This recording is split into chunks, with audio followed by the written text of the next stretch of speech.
Israel এবং ইরানের মধ্যে যে সংঘাত, সে সংঘাত কিন্তু প্রায় প্রতিদিন তীব্র হচ্ছে। তবে এই বিষয়ে যেন কোনোভাবেই আমেরিকা নাক না গলায়, তার জন্য কিন্তু আগেই এবার বার্তা দিয়ে দিয়েছেন ইরান। ইসরায়েলের সঙ্গে ঝামেলায় যদি আমেরিকা নাক গলায়, তাহলে অপূরণীয় ক্ষতির মাসুল গুনতে হবে ট্রাম্পকে। সে কথাই কিন্তু স্পষ্ট জানিয়ে দেওয়া হয়েছে। বুধবার হুমকি দিয়েছেন আয়াতোল্লাহ খামেনি।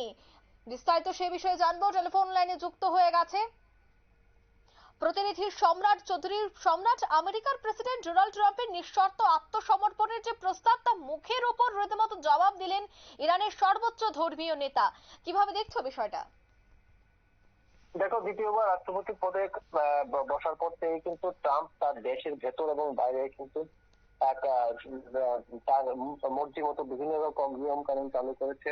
বিভিন্ন দেশের আভ্যন্তরীণ বিষয়ে যেরকম নাক গলাচ্ছে, দেশের অভ্যন্তরীণ নানা বিষয়ে কিন্তু প্রতিদিন নানা ধরনের নিয়ম এনে চলছে। কিন্তু ট্রাম্পের এই খবর পেয়েছে যে ইরান অন্যান্য দেশের মতো ইরানকে সবিশেষ কোনো পাত্তা দেবে না, সেই বিষয়ে স্পষ্ট বার্তা দিয়েছেন ইরানের যে ধর্মীয় নেতা রয়েছেন আয়াতুল্লাহ খামেনি। তিনি কিন্তু বুধবার একটি টেলিভিশন বার্তা সাফ জানিয়ে দিয়েছেন, যারা ইরাককে চেনে না তারা এই ভাষায় কথা, যারা চেনে তারা এই ভাষায় কথা বলতে পারে না। অর্থাৎ আমেরিকা যে ভাষায় ইরানকে যুদ্ধ বন্ধের জন্য বা সিজফায়ারের জন্য বা যাবতীয় এই যুদ্ধ সংক্রান্ত বিষয়ে ইরানের উপর যে ধরনের চাপ সৃষ্টি করার চেষ্টা করছে, তা কিন্তু কোনোভাবেই মেনে নেবে না ইরান। যদি ভারতের প্রেক্ষাপটে দেখা যায়, কিছুদিন আগে